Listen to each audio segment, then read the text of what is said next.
Hi, Penny. Hi, Penny. Hi. Well, A little bit of a delay. we've been looking forward to this conversation for a long time, because forever since we first came in contact with you, we have been fascinated with the subject of Kundalini. Just had a brain seizure right there. It must be 5G. We got to talk about that Yeah, too. right. You're listening to World of Empowerment Radio, your station for practical spirituality in a changing world. And here are your hosts, Aingeal Rose and Ahonu. I am Ahonu, and this is my lovely Aingeal Rose, and with us today is the famous Penny Kelly. And ever since we know Penny Kelly, we have been in delight with the information that she shares. And today we're looking forward to a conversation about Kundalini. And it's not many people have had that experience. And when we first spoke about this many years ago, I remember the both of us, like, we talked about it for weeks afterwards. It was such a fascinating subject. So we want to hear all about Kundalini today from you. We want to hear about your experience. We want to hear about, how it happened, what happened, how it affected you. Yeah, all of it. What is it? All of it. It's going to be a broad and wide sweep at a lot of things, actually, because I feel, and correct me if I'm wrong, that Kundalini affects us in all kinds of different ways. And we want to bring in what's going on in the world and energy, our own energy systems, and all kinds of stuff. But let's try and kind of keep a focus on Kundalini. So, Penny, it's a delight, and thank you for coming to us today and for sharing your knowledge. Well, it is a pleasure to be here. I love talking with you guys. Just love it. And I always have. You've been on my special list for a very long time. It's been a long time, with a big break in there. Yeah. And I know you were going through some stuff, and so was I. So, here we are. So, where do you want to begin? Well, we know you as somebody who's one of the very few people that we know who's actually had an experience of Kundalini. Yeah. So I guess maybe tell people what it is first of all, and then tell us about your experience. Okay, so I'll give you two definitions, kind of. Okay, the ancient Eastern definition of Kundalini is the release of the spring of energy at the base of the spine. And that's about all they say, and they say that the spring is the spring of consciousness, but that doesn't go any further. So, so I had never heard of this phenomena when I had it back in 78. Started actually November of 78 and continued. It still continues, but it's quieted down a lot. Once in a while, it's springs into action again, and it still has the power to scare the daylights out of me. But the definition that I have developed after my own, pulling in my experience as an engineer and a whole lot of experience, personal experience, and then my work with Dr. Levengood in understanding plasma and consciousness and astrophysics and all that kind of stuff, plus my experience with the little men in brown robes who tutored me long before Levengood on the nature of frequencies. Yes. So the definition that I use is that Kundalini is a massive inflow or influx of frequencies that run through the body. And when they do, the range of frequencies that you have to be, I'll say, ready to roll with is massive. And it can cause you to burn up, to start on fire from the inside out. And that is known as spontaneous human combustion, In the world of Levengood and this other scientists, it's known as idiopathic combustion. And idiopathic is just a term that means of unknown cause. And so when it roars through you, and it is a very loud, very roaring, very earth-shaking kind of experience that just blows your consciousness right out of this world and back to source. That is a full-blown Kundalini experience. And when it occurs, it rewires you and your brain and your chemistry and your entire system from the inside out forever. You're a different kind of human at that point.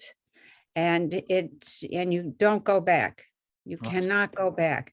It is a devastating kind of experience especially if you have no idea what's happening. And it's an orgasmic experience. So there's that whole sexual side of it. The noise level is kind of like, for me, I described it as a roaring freight train going up the center of me, or as being inside a jet engine that's revving up full speed and taking off. It's that kind of noise. And other people have described it as a roaring waterfall falling up. Other people have said it was the sound of lightning or thunder that just didn't quit and just kept escalating in its sound, etc. So that's Kundalini. Wow. So Creepers. Do you think, Penny, that it's an essential part of Ascension? Like, do you think I do. Are they related? I do. I think because it rewires you. And this is one of the other things that I have kind of come to realize is that it's built into everybody. And when you have it, there's no going back. Right. You are different. You're more intuitive. You're more psychic, clairvoyant, clairaudient, clairsentient, in and out of the body in multiple dimensions, maybe 2 or 3, even all at the same time. There's all sorts of things that begin to happen that that we would call spiritual gifts. You know, the people talk about those all the time. And you know, I spent the first 5 years, actually the first 17 years, trying to get rid of all of that so I could go back to normal. That didn't work. And finally, it dawned on me, this is the normal. This is the new normal. We're supposed to unfold in regular stages as we move up the stairway of dimensions. And we don't have that kind of understanding in any part of the Western culture. Now, there's some understanding of that over in the Eastern cultures, but they don't have that here. And so anybody that happens to, most people end up in a psychiatric ward somewhere or taking heavy duty drugs. And I did think, I was convinced that I was going insane for a long time, and I was trying to hide that and hiding it while I was like, maybe I can figure out what's wrong. How do I get back to being the way I was? And so I ended up using my engineering skills and what little bit of science I had to figure out, is there a precedent? What brings this on? Is it something that I can see and catch before it takes off with me?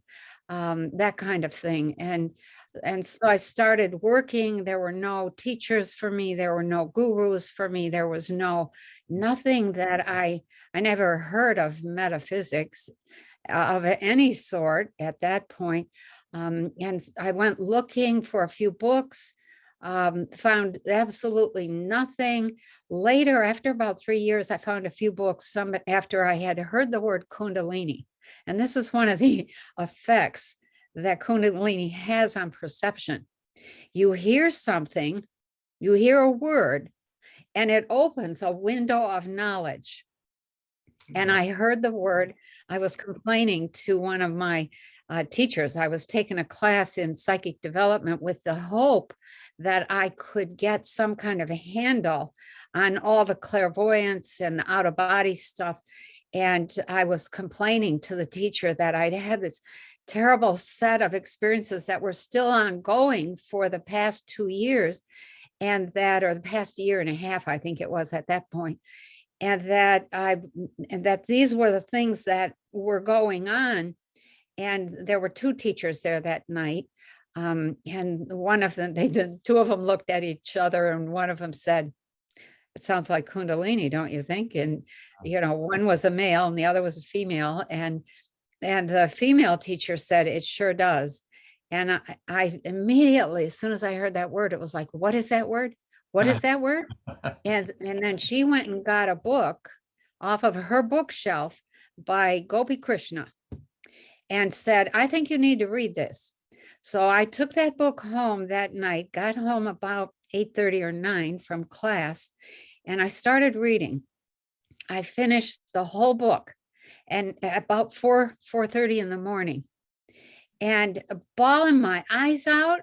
Somebody knows what this is about. Oh my God, I felt like I had been saved. Yeah. So it was a revelation kind of breakthrough. And then following that, I thought, okay, so this isn't not, I'm not going insane. This is something else. What the heck is it? And that started me on my own search. And that has been going on since 1979. So here we are.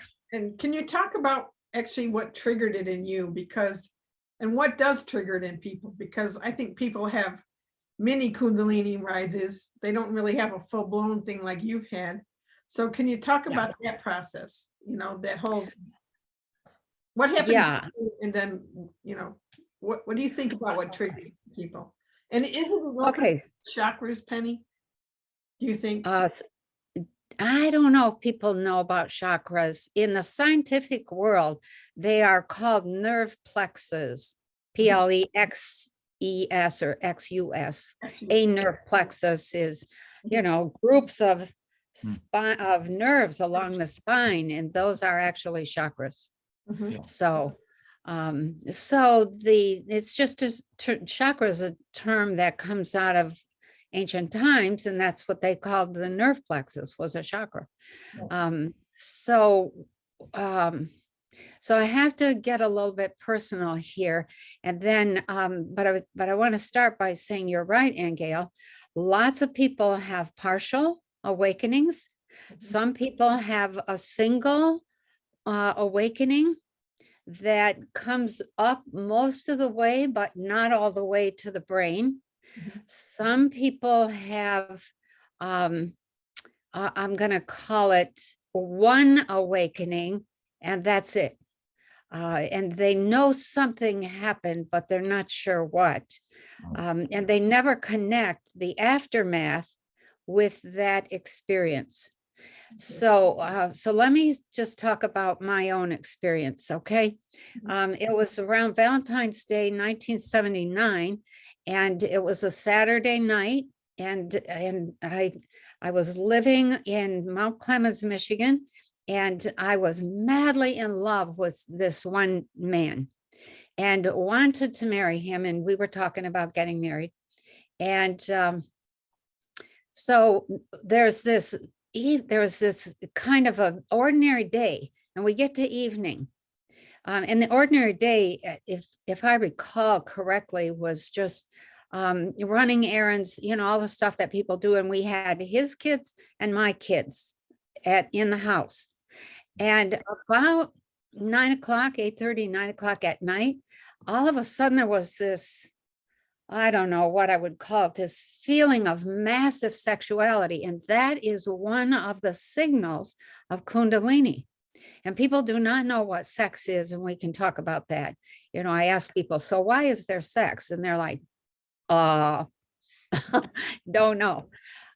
So anyways, there was this moment where all of a sudden I felt like I was aware of every single person in the house. So there were like 7 or 8 of us.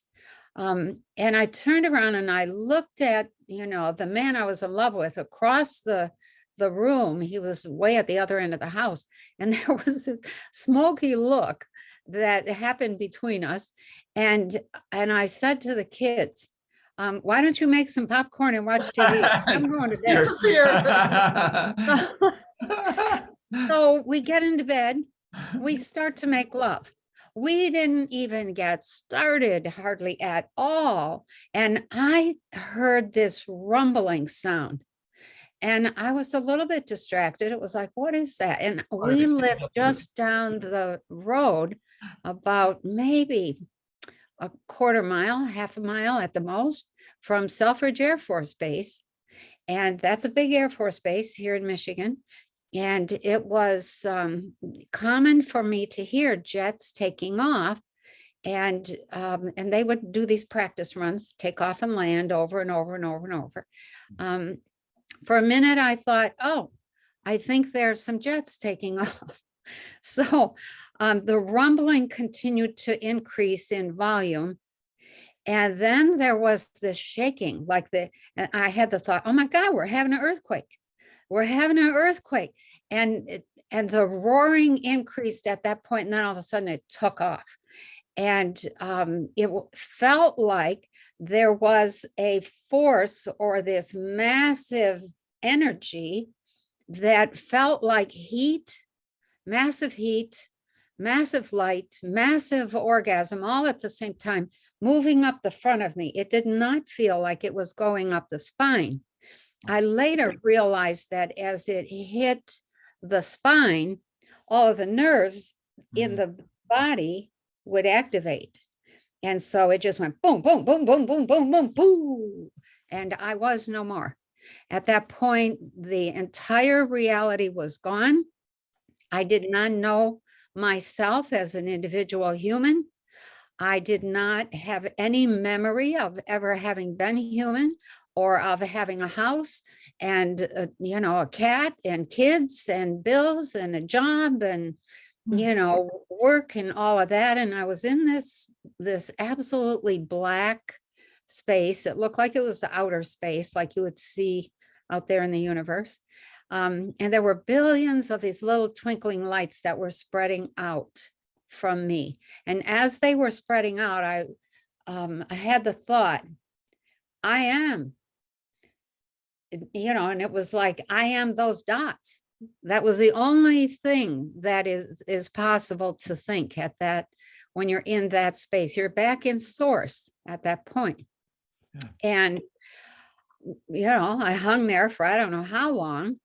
I think I may have quit breathing for that few moments, because when I came back to the body, my lover was kind of up on his elbow, like, are you okay?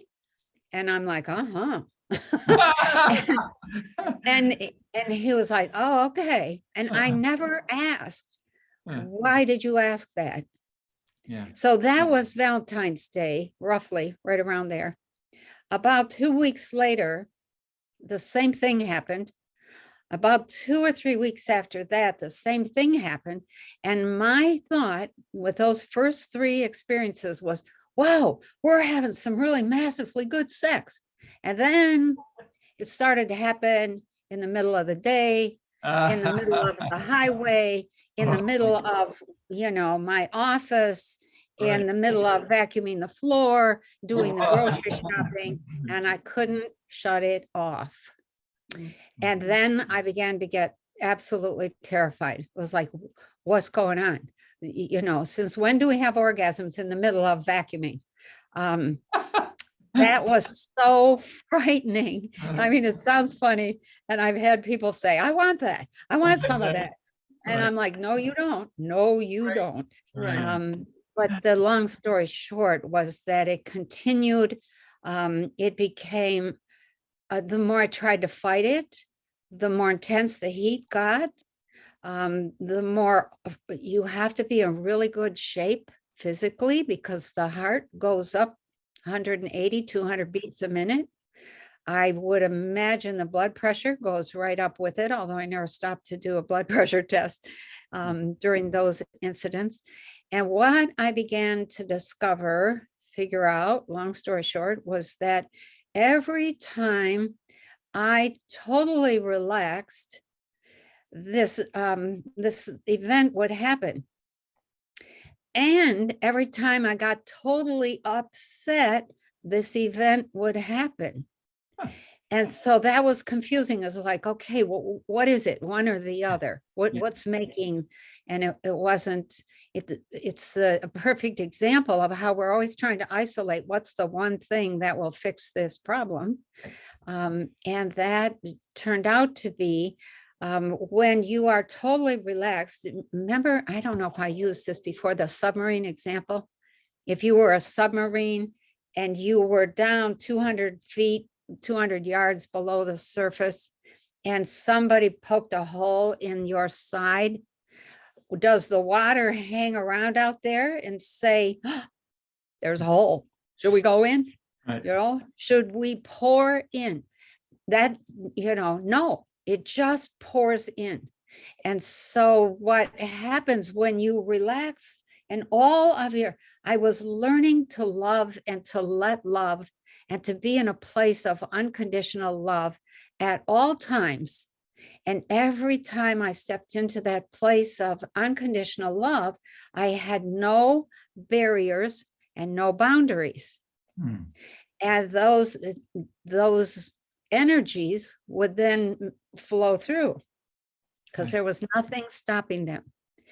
And then when I got upset, what would happen was those energies, which are incredibly intelligent, would say, oh, she needs to be fixed. That's when they would flow through again, trying to reset all of my frequencies back to this place of perfect balance. Right. And so it was a learning curve all the way for 17 years. And then finally coming to a place where I realized, oh, this is the new normal. This is the way we're supposed to unfold. Why haven't we? And then I began developing my theory of arrested development and new stages of human development that go way beyond the stage of abstract reasoning. And we continue to develop until the day we step out of the body. All right. So now, talk about stepping out of the body. I've had a question about this for some time. When you talk about Kundalini, do you have to have a body? And let me just position why I'm asking you this question. We've interviewed a number of people who've had near-death experiences, and they talk about not the same, but somewhat similar kind of energies and envisioning, you know, those white dots and this going through the tunnel and all this and white light. And I'm wondering, like, do you think there's a similarity to those experiences? And does it only happen in the body? No, it doesn't only happen in the body. It happens in a region of frequencies. Okay. Why is that the case? Because that state of absolutely orgasmic bliss is the natural condition of source. Right. Why is there sex? So we can go back to source and get ourselves straightened out again. Right. Yeah. Go back into the womb. It heals and retunes. Right. It retunes our frequencies. Yes. Well, I've always wondered, is that what God within really means? You know, when people say God is within you, I always thought, is that the Kundalini? Is that actually the force of God inside us? Yeah. We are made of all those little tiny dots of light. We're made of that stuff. And every one of those dots holds one thing that they're aware, that it's aware of. And that one thing is, I am. And because of that, we have the capacity to say, hey, I am, I'm here, look at me, you know, all that kind of stuff. That's the core self. God is what we're made of. Yeah. Yeah. And so I'm wondering, like, what has arrested the development in humans?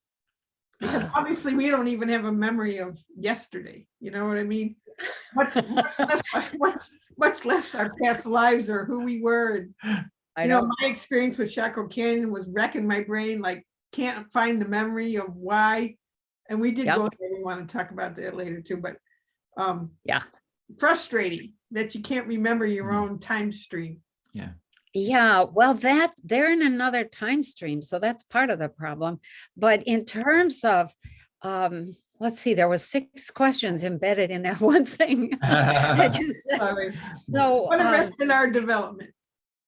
okay, so if I had to try to put it in a nutshell, it's the combination that we get embedded in the moment we're born. Okay, so and that combination is going to be a culture, a financial system, a religious system, a family system, an environment of some sort that demands a particular way of living, etc. And all of those things together used to be known as the Great Satan. And you had to, getting away from Satan meant that you had to wake up enough to see beyond all of that financial, governmental, educational, family programming, and to begin to see what was real. Right. And once you could get past that, then you were partly awake and you would begin to come into your own power. And once you know how to use that power, then you were free. Right. So that's the real freedom.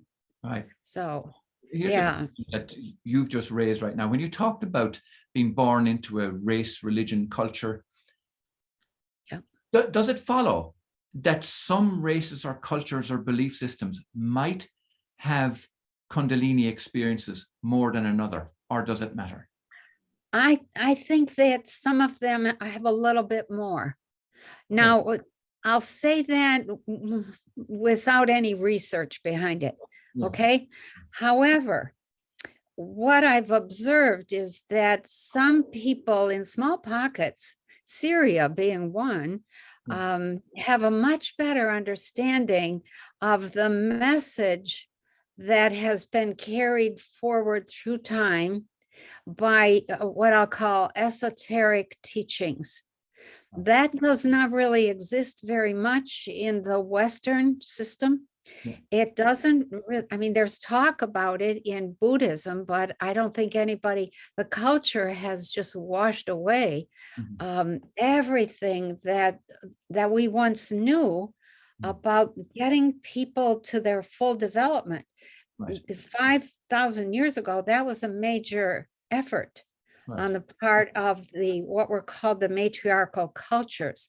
Their goal was to bring people into their fullness, into their power, and that included all their psychic abilities, and all of those in and out of body abilities, remote viewing, and all of that stuff. That was and so they promoted that. And then as the Christian culture, let me not insult any Christians, but when you learn the real history of the Christians, it's pretty terrifying. I mean, it looks and sounds exactly like a combination of the jihadis and the Nazis today. And they just took over, and we have, gone right downhill ever since then. And now I think we've reached the bottom of the pit, and that we're turning the corner on that ignorance, and we're starting to say, hey, wait a minute, there's something more here, number one. And I'm not sure what this is, but I don't like the way the world is running. Yeah. And so the big cycle, the 26,000 year cycle that we get into, we're just coming out of the Kali Yuga. I forget what the next one is called, but it's much more peaceful. It's much more beautiful. Yeah. And I'm hoping that that's the case. My question, like part of the reason for me asking you about Kundalini being in the physical body was because I was wondering also, do planets go through a Kundalini experience, or universes? Do you know? Yes. Yeah. Or is it purely a human experience? No, no, it's not purely human. Okay. And I have had thoughts about, if you've known anything about the micronova or the solar sneeze or solar Right. flash, or, Yeah. you know, people have different names for it. Mhm. That appears to be very, very similar to this renewal. It's a renewal that happens in every system of frequencies that exist. And when you open to that, there's big effects. We'll put it that way. Right. So, and those for the sun, that's going to be poof. Ah. And, you know, and it sends out a big wave, you know, a frequency or series of frequency waves, the first initial one being massive and pushing a lot of space debris at us. Yeah. Yeah. So, And do you think, yeah. is there any connection also with pole shifts and the Yes. Kundalini experience of the planet? Yeah, and that's part of the renewal process. Let me say it this way. The planet, our planet, let's just talk about the Earth for a minute. For a long time, the spinal cord of the planet was in India. And then it shifted to South America. Yeah. And it's about to shift again. Now, I'm not sure exactly where that next shift is going to be, but when it does, the planet rolls a little bit. It might only be a few degrees, Yeah. but that's massive. It has a huge effect. Right. And so it changes weather, it changes growth patterns, it changes rainfall, it changes a lot of things. Mhm. And that we're headed into that. Yeah, I think I remember a few years ago where the Australians were talking about, especially with Uluru, they were talking about that serpentine quality wrapping around the Earth and affecting different parts of the planet as that kind of snake-like coiled quality wrapped But around. that's very interesting. Yeah. Because one of the poles are in the process of moving now. I don't know if people that have followed this or not really, I don't know if we really understand what's going on, but according to those who are tracking this process, I'll say it this way, the North Pole is moving across, it left Canada and it's moving over to Siberia, and it's headed toward a spot right beside India in the Indian Ocean. And it's going to connect up with the South Pole, which is headed to the same spot. And then when they come together, they don't merge, they don't blend. Instead, what they do is dance for a little bit around one another, and then boom, move 180 degrees away from one another, typically back toward the general direction they came from, but not always exactly. And that may shift the planet's tilt 5, 10 degrees, maybe even more. We do have evidence that it has shifted tremendously in the past. But when that occurs, there's a new spine in the planet. And the area of, we'll call it consciousness development, happens massively along that spinal area. So here we are at a point in time that's really very interesting. And because things happen so slowly, we could all be dead before anything really shows up. But it looks like there's going to be some stuff happening in the next 5 to 10 years, probably 7 years. Yeah. So 5 years. Aingeal Rose, you want to ask a question? I know I do. And I'm bursting with questions here too. So Okay. I want to go Go back. ahead, Aingeal. I want to go back to the sex thing, Penny. Okay. Okay. Oh, no, really? Okay. No, I really do. The reason I do is as you're talking, I'm having these thoughts like, really, what is, first of all, the proper way to have sex, the source way to have sex, number one. And number two, is this why the Catholic religion spends so much energy telling you not to have sex, you know? Yeah. Don't have That's sex, right. don't, you know, I mean, are they're trying to prevent our awakening, but there's so many That's people right. use sex in a really distorted way. So I like, know. is there a right way to have sex? Is there a holy way to have sex? I guess is my question. Yes, but you're probably going to faint if I say the truth. Nobody's ever asked that, Aingeal. Leave it to you. So, We want to know. I'm not the only one. You may not want to know. yeah. Okay. Penny, So, This answer isn't for men, obviously. okay.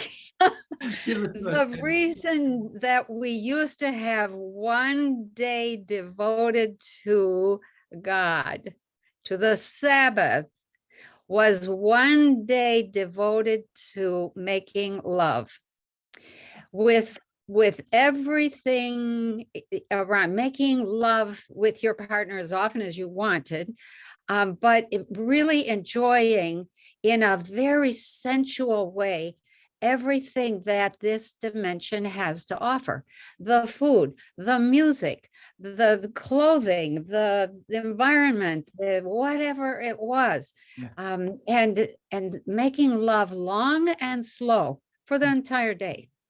In the goal was to Sounds like a plan. reconnect. Another last- Yeah. Was to reconnect to the Godhead, Yeah. and to bring that consciousness fully awake. Because when Kundalini happens, there are no limits on your consciousness.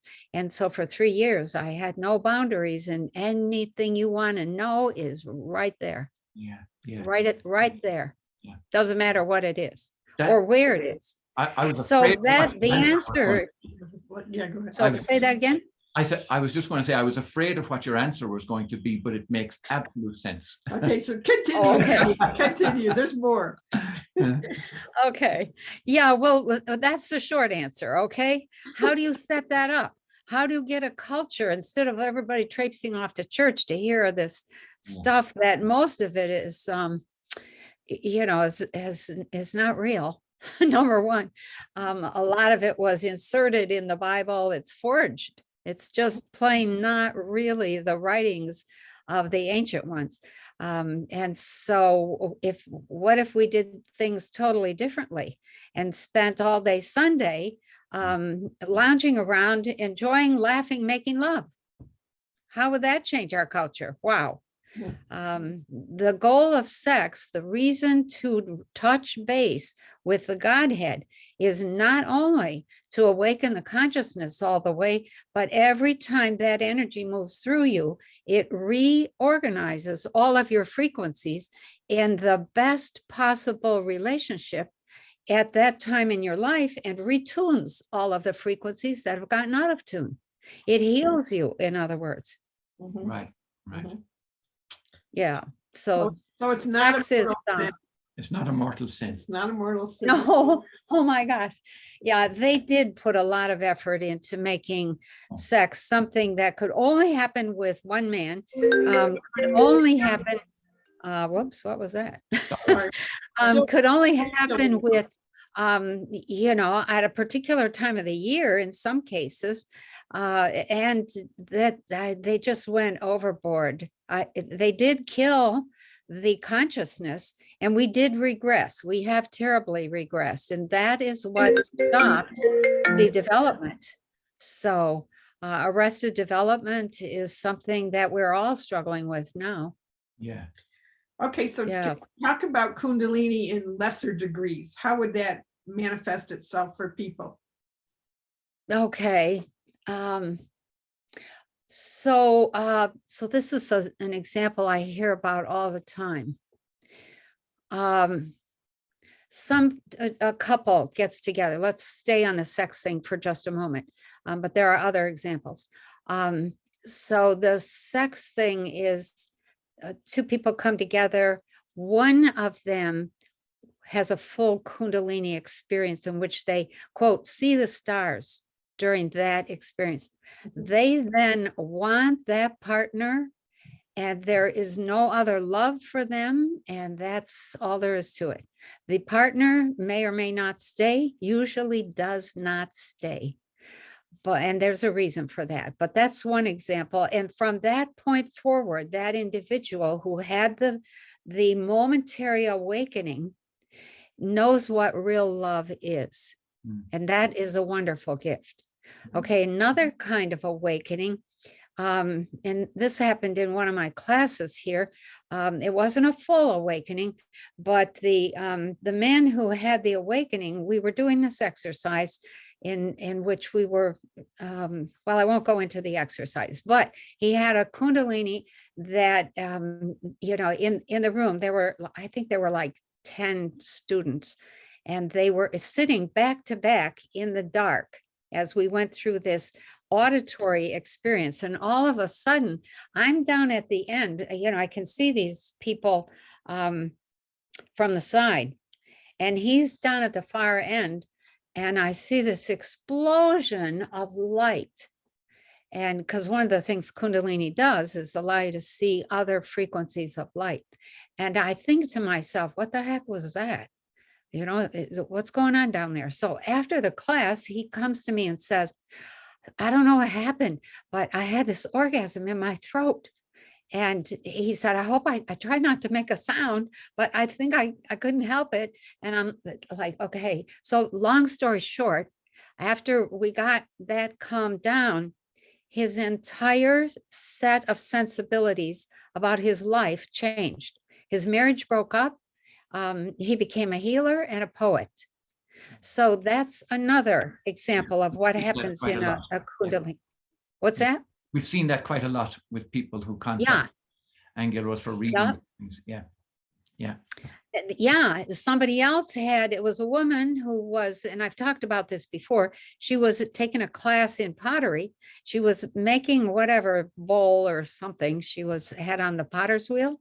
And the instructor came over, and she was a big woman, and she was kind of doing this kind of as a statement of, look, I'm going to go do the things I like to do. And the husband was not really quite in support of that. But the instructors put his hands on her hands and pressed, you know, how they fiddle with the clay. Yeah. So, and he said, you know, pull it in a little bit like this. And so he's leaning over, she's got her hands under his, and they look at each other at exactly the same moment without any boundary, no guards up. And she said, I looked right straight into his soul. He looked right straight into mine. She said, the world went blank. I saw stars. She said, something happened in that moment. And she ended up leaving her husband. I think she was a professor, and she went off to become a potter, selling pottery in Arizona. Wow. And so that's another kind of experience. Wow. If it happens in a scientist, they begin having dreams of what is the outcome of whatever it is they're working on, or they begin having visions. If it happens in an engineer, then they may be like me and say, how the hell does this work? You know, what's going on here? And it has to figure out the mechanics of that, which is how I learned what I learned. Yeah. So it's different for each person. Right. So. Wow, that's amazing. Yeah. Geez. Yes. Well, go ahead. I know you have a question. I do, yeah. Because, you know, when we first started our conversation today, you mentioned that you were off for a few years, and like we feel the same thing. We were off for a few years too. And do you think that's anything to do with like what's going on in the planet, or in ourselves, or with Kundalini awakening or awareness, or are they connected at all? I think what I've experienced are like 2 or 3 periods where I just stopped everything. Yeah. I wasn't writing, or I stopped teaching, or, you know, I stopped really being available, and just did what I had to be doing physically, which in my case was a lot. There's a lot to be done here on the farm and in this building. This house is the size of 5 houses.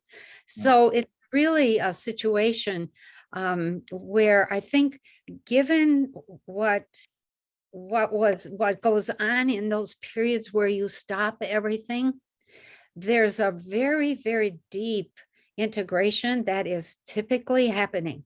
There's a deeper level of understanding.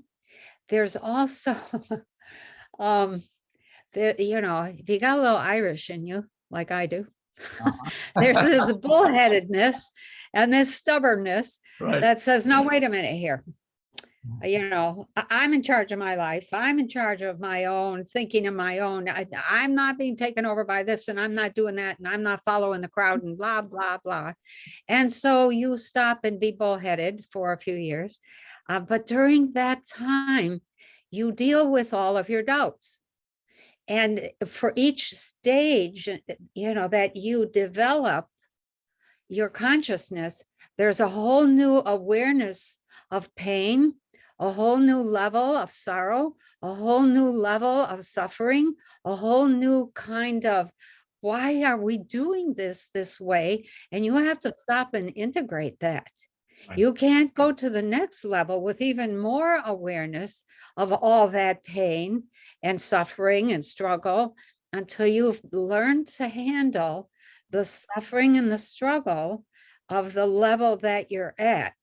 Right. Not to be uncaring, Yeah. just to handle it. Yeah. Yeah. So that's what I think happens with those of us who go deeply Yeah. into consciousness. You included, Aingeal.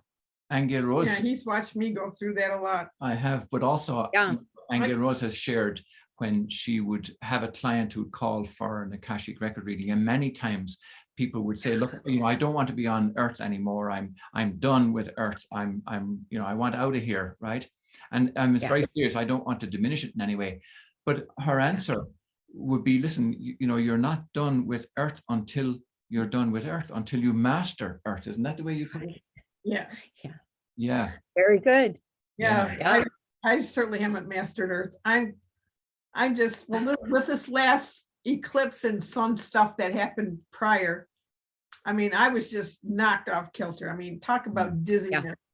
So dizzy, so much sorrow and grief still coming up, about every, mulling over memories in my mind and just, trying to make sense of it all. But let us tell you quickly about Chaco Canyon, only because we mentioned it last time we talked, because it relates to the Kundalini. We felt guided to go there, and we kept having feelings to go there, and anyway, so we made a point to go, and we brought our crystal bowl and our pipe, and we thought we were going to do all this grid activation while we were there, and that's why we were called. And as it turned out, Penny, Chaco Canyon is the most loving. It's like you're walking into God's love. It is the most loving energy. I just sat in the car half the time. Ahonu, he went through all the ruins in detail, but I sat there and felt like I was just being shown how much we were all loved, that there was nothing to worry about, that all was well. It's like all fear left me. And I was just in this state of bliss. And I thought, that place is still alive with that energy. Yes. I was actually feeling it miles before we got there. I'd have these bursts of joy and happiness. And I'm like, wow, I feel happy, Yeah, but the one thing was, we were going there with the belief that we were going there to fix something, that it needed fixing, right? Yeah.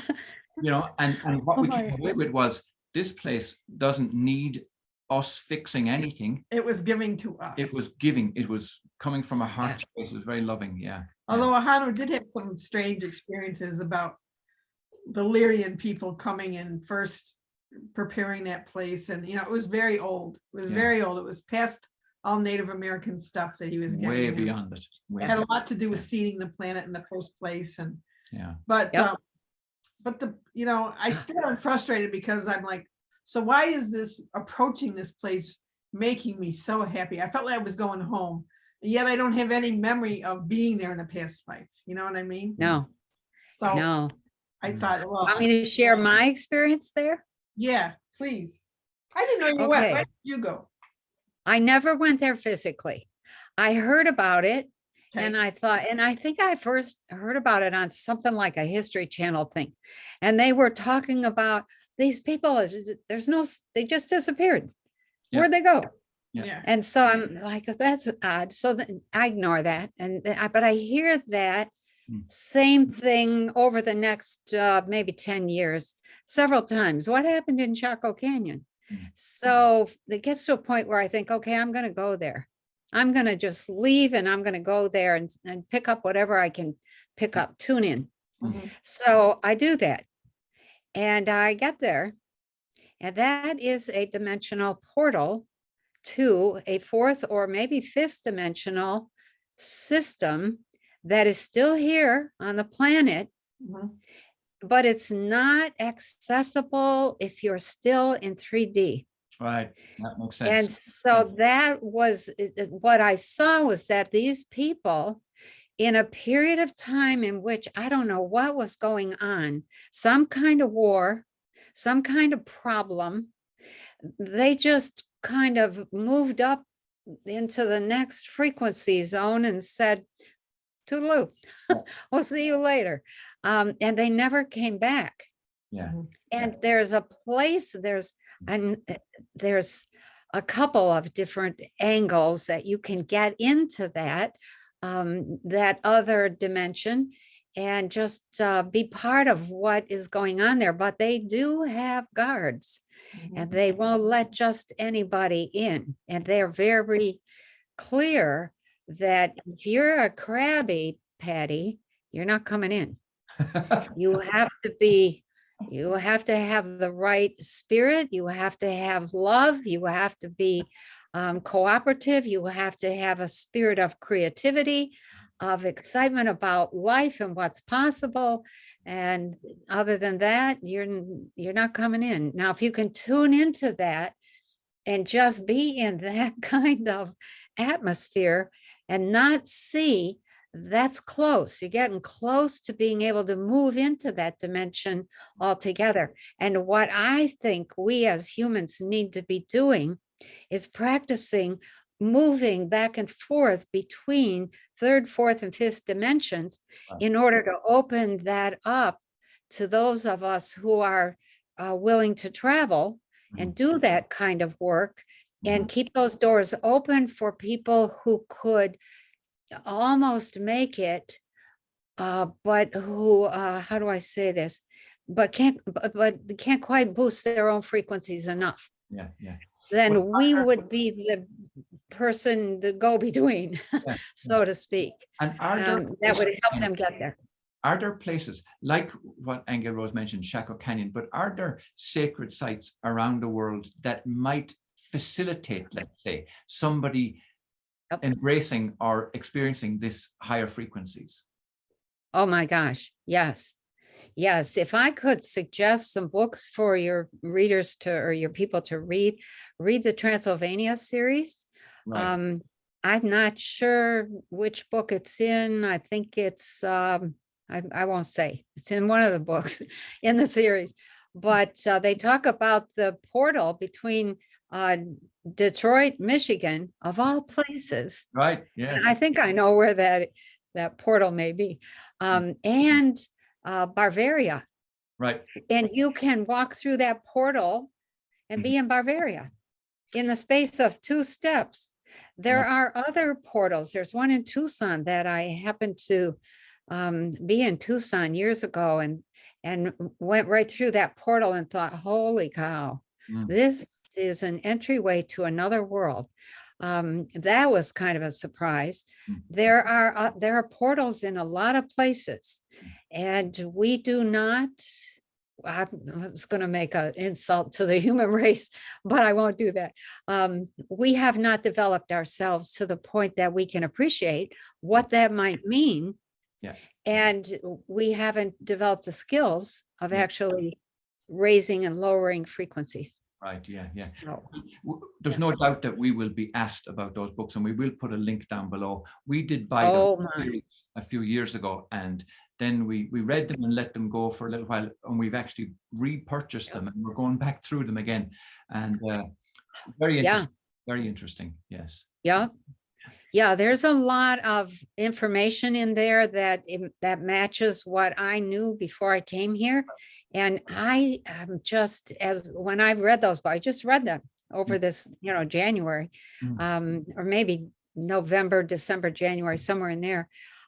It really got me to the point of saying, okay, I'm going to speak up a little more. about what I know Yeah. and what is some of the experiences I've had that I've thought that's not worth talking about because nobody will get it. Right. But those books have really given me a oompah to say, okay, maybe that's the next step for us, Yeah. is to get to the point where we're doing these kinds of things. Yeah. So, Yeah, yeah. I came back from Chaco with the feeling like, okay, now it's time to travel. You know, like, but there's Yeah. more places that I need to go to. And Okay.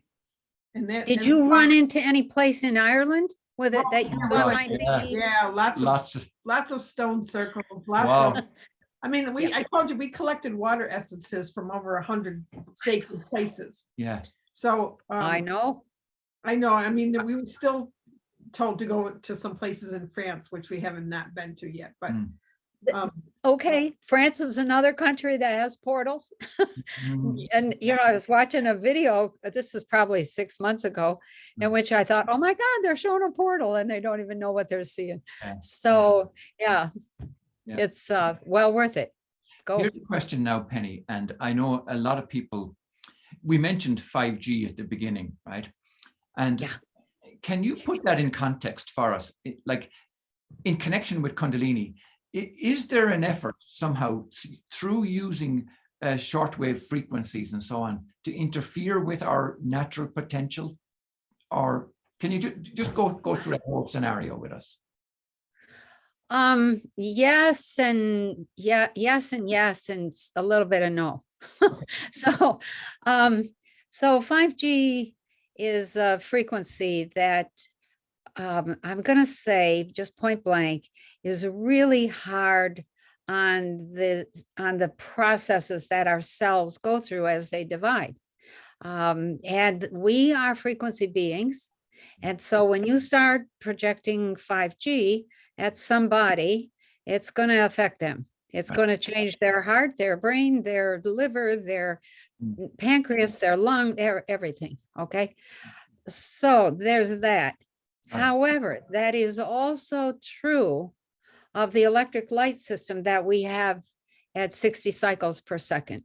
Right. It completely interferes with mitosis, cell mitosis, meiosis, which is the splitting of the cell, and deranges that process, slows it down. So then that's another reason for our arrested development. We don't have the capacity to live long enough to get smart, to get evolved. Wow. So, but we have, we just didn't really know that when we were setting up, or maybe they did know it, I don't know.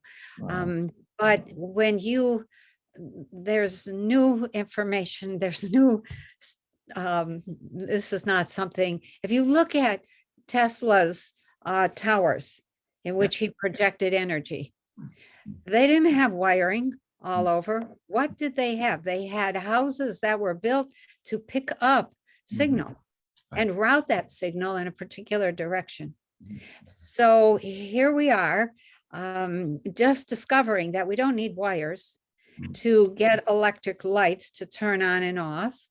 And we are also discovering the destructiveness of both our electric system and our communication system.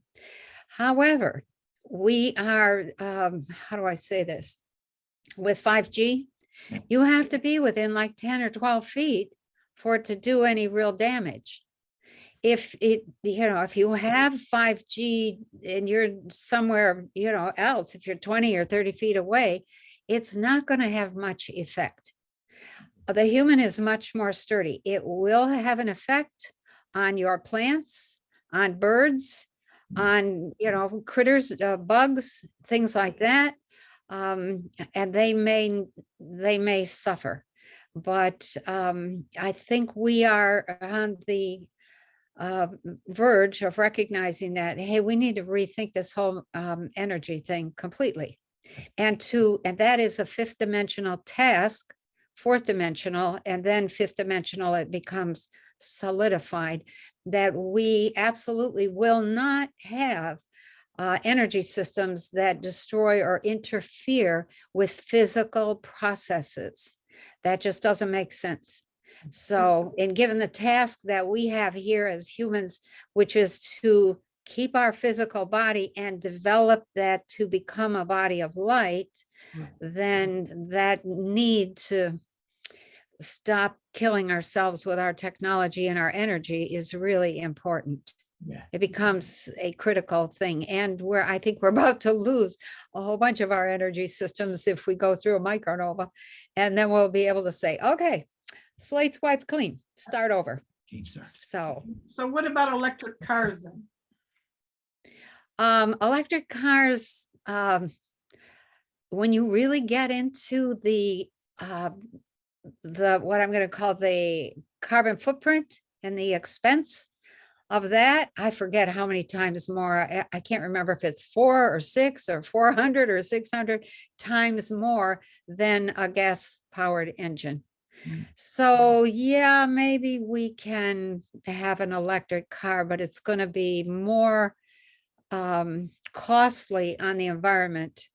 And I think it's really not the way that we want to go. Right. So I love the idea of not having to pay for gas, but then we'd have to pay for electricity. Right. Yeah. So what's the difference? Penny, let's pop back to Kundalini again. And Okay. I want to ask about, like, the image in my mind when I hear the word Kundalini is these intertwining snakes idea, right?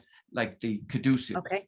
So are they connected? And, you know, did Hermes know anything about Kundalini more than now? Yes, and let me add to that. So yes, that caduceus, which is the symbol of the medical field now, really is the symbol of how plasmas interact. They create a spiral. They spiral around one another. And you can see that in the DNA.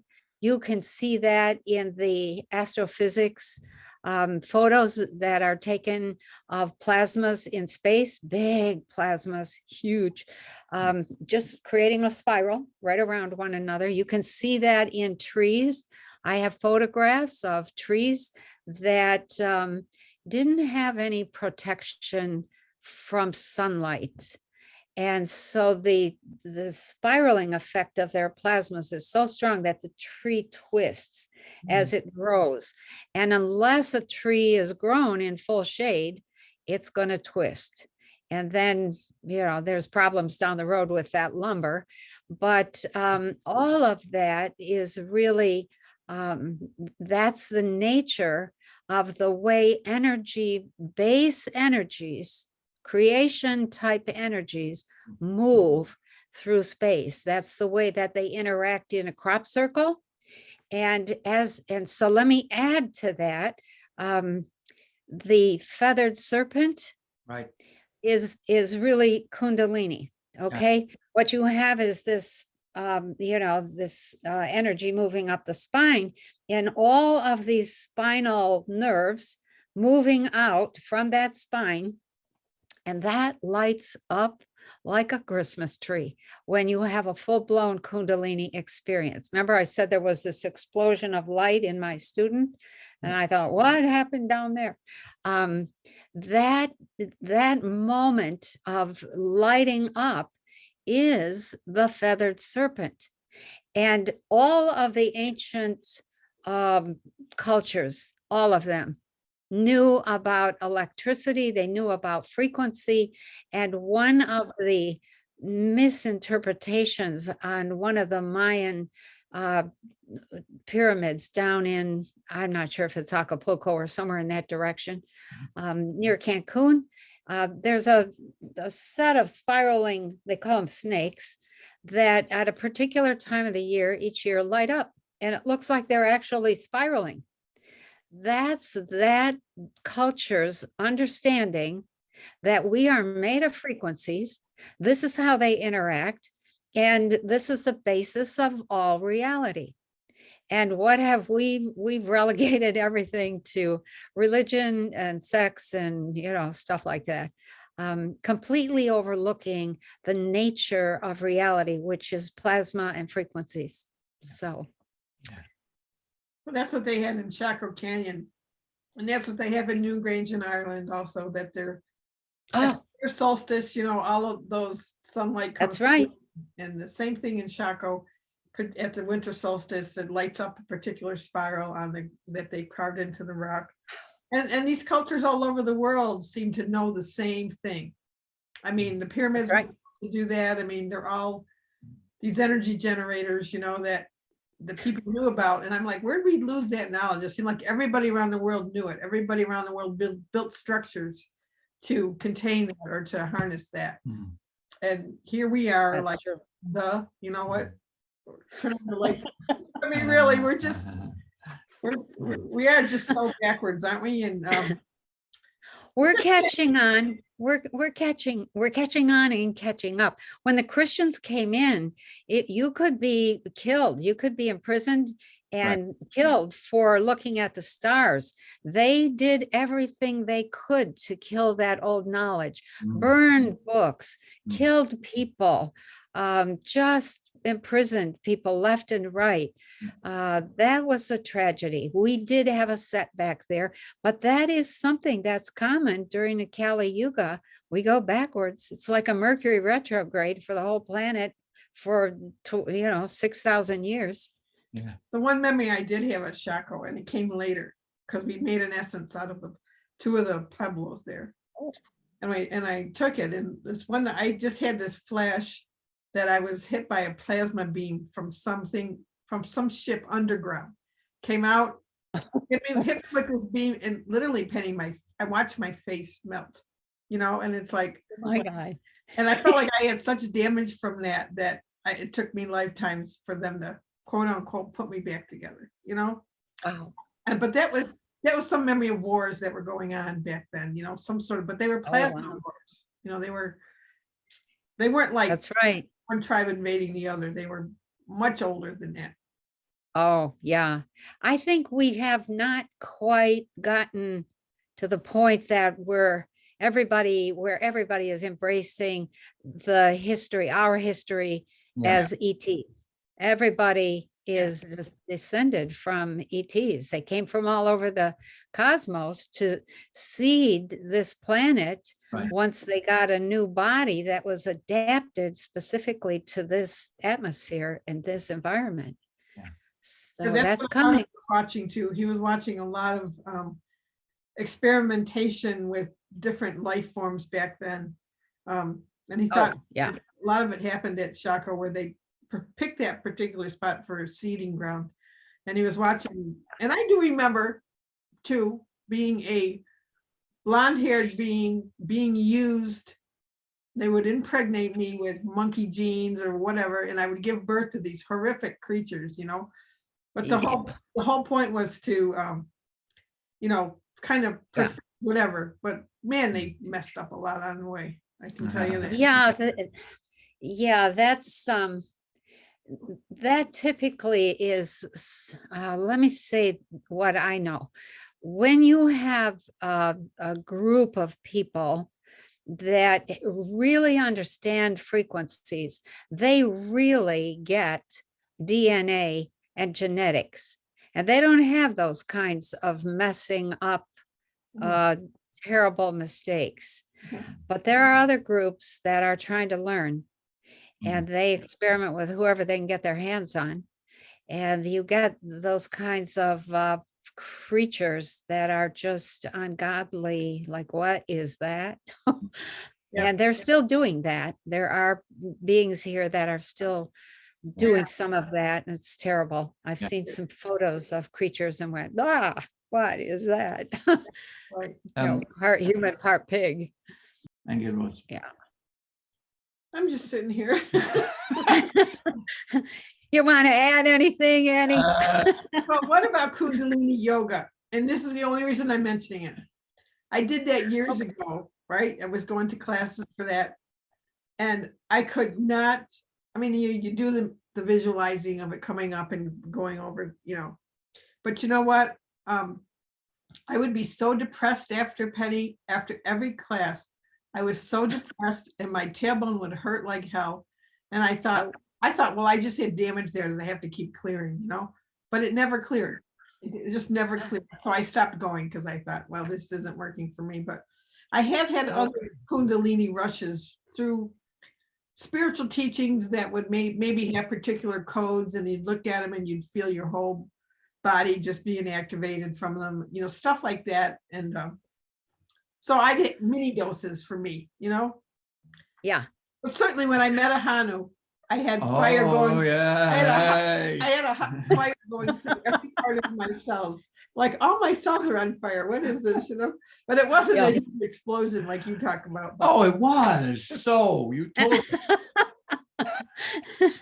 Well, she held herself together. She didn't burn up and melt into a pile, a puddle. Right, that's right. Okay. Yeah. Yeah. we have to use this day, like you suggested, the Sunday. There you go. Yeah. You know what, Aingeal, let me add something to that before we sign off altogether. To activate Kundalini, when I have decided, which is not very often, okay, is that still working? Oops, yep, it is. The thing that I do is get into a meditative position, very comfortable. I'm not too hungry. I'm not too full. I'm not too tired. I'm not too awake. I'm just in this calm place. And I close my eyes and I start just appreciating or totally going inside to feel, what am I feeling? Whatever that is. And I allow every bit of that feeling to come to consciousness, the breath, the joy of breathing, the feeling of the entire body. I just move around the body with this sense of joy and gratitude. And every time that energy starts up again. And then I say, okay, that's enough. I just need, that's enough.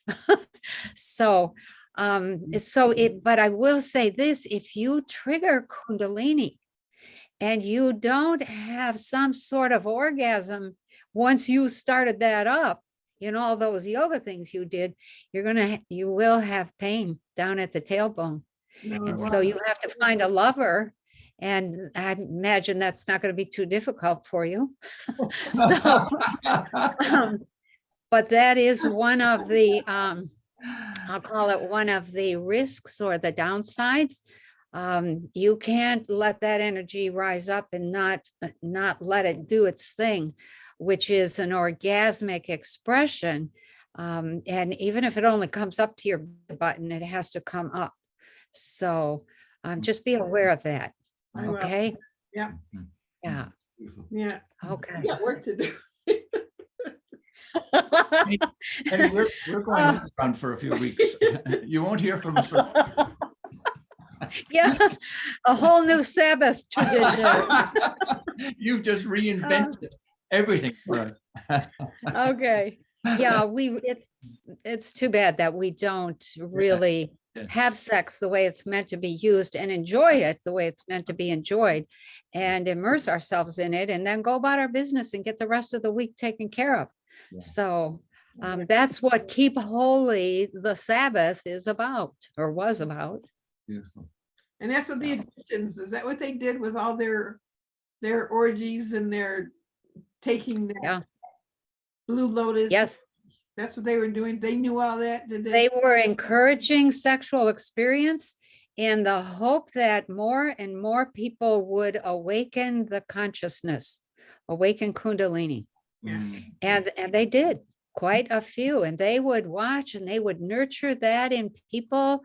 They had a whole culture of development of the individual consciousness, and that they needed that because they had to trust their ability to be telepathic, clairvoyant, clairaudient, travel to other places on the planet, recognize portals where they could travel easily, etc., to other parts of the globe and come back without difficulty.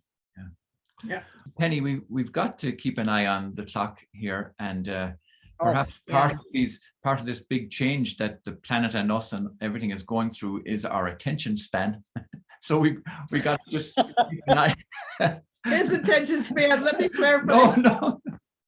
I could stay here talking to her all day. But Come on. so what I wanted to do was to try and we've covered a lot of things and we've gone off in huge disparate directions, but they all lead to this understanding. And what I want to ask you is, in some ways, somebody listening or watching could be very scared about the future. They could really think, oh my God, what are we in for? And because we know so little, or because we've forgotten so much, how are we going to be able to cope with this? Do you have a message of hope? Let's ask you, could you even put it that way? In terms of looking to the future, what's the big picture? Okay, there's a couple of things that I could say. And yeah, I have a great deal of hope and a great deal of excitement about the future and where we're going.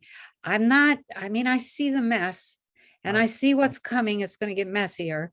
And I'm like, okay, I'm over here, focused over here. But the couple of things that I would say, first of all, teachers like yourself, myself, and others have been working for years now to seed a consciousness that when the chips are down, that consciousness is going to come on board. And that's going to make a massive difference in how freaked out people get. There just needs to be somebody who stands up and says, now, wait a minute here. Let's not get excited. What have we got? What do we need? Who's on board?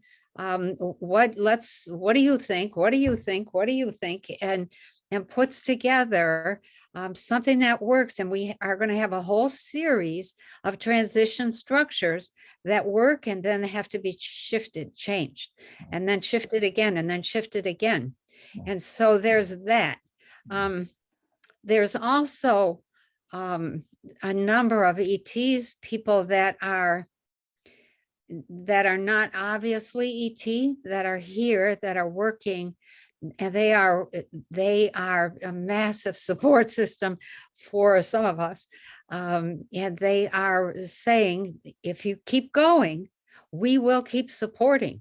We will, if we see you trying to make something happen and your heart and soul is in that, we can sometimes tip the balance just enough. And they will. And I see that coming, and I've seen that. I've known that for a long time. And then the last thing I would say is, how can I say this? If it was up to me, if I ruled the world, Right. okay, we're not having any of that crap. I like to say, once you've raised children, once you've been in love, once you've had and dealt with family that are difficult, you really know everything you need to know about making the world work. Make it work the way you think it should work. Keep changing that and adjusting and modifying that as necessary. And we will all be fine if we all just keep doing that. The systems are going to change. We're going to end up taking care of one another in a massive way. And part of that is going to be this attitude of, we're not suffering on your account, Mr. Global. Sorry, you're out of here. Right. So there's a stubbornness about that, that is going to do us well at the critical moment. So don't be freaked out. We have all kinds of options, and we still have Mother Nature. That's a beautiful, beautiful note to finish on, a beautiful summary, actually. Yeah. Well, okay, let us bring this to a close. And people always want to get in touch with you, Penny. How do they do that? Okay, probably the best way is through my website, consciousnessonfire.com, or you can get there by using pennykelly.com. You can go to my Patreon site. I have a whole bunch of stuff on YouTube and BitChute and Odyssey, and a whole bunch of podcasts, Spotify, Apple, Google, I think are some of them. Yeah.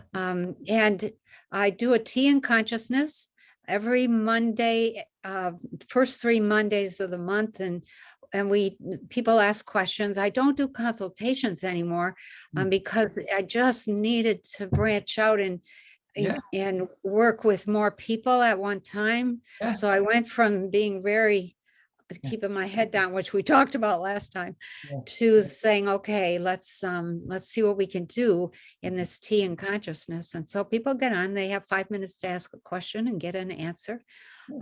So one of those, people do write.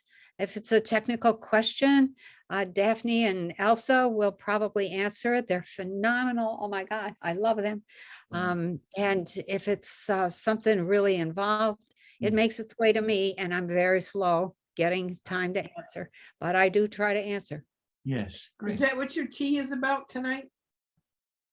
Yeah, the tea is people. We have about maybe 18 or 20 people who come on and we talk about the questions are all over the board. Personal stuff, health stuff, consciousness, family. Where should I live? What's happening with this? What about that? What do you pick up around such and such? And the questions are wonderful because it really keeps me engaged in what's going on in the world. Yeah. Okay. And if somebody wanted to join that, how would they join that? That's what I was going to ask you. We put out on my website. I think, I'm not sure if Daphne and Elsa released the signups for the Tea and Consciousness. I think like this month, we're already full. So when we get to the third, and this month we're doing them a little bit differently than we usually do, but when we finish the third Tea and Consciousness, we open up the next 3. So if you're watching and waiting, they sell out quickly. I will say that they sell out sometimes in less than 60 seconds. Wow. So you have to be ready. Yeah. But we've gotten Shopify to change some of their programming to allow people to put it in their shopping cart and hang on to it for 5 minutes. And so, we're beginning to figure out ways to help people who are new get a spot. Good. So Good. yeah. Right. I'm trying to find more time to do more things, but I'm still writing also. And that's a big deal. I'm working on something right now that I want to have done by the end of June. I wanted to have it done by the end of December. So here we are.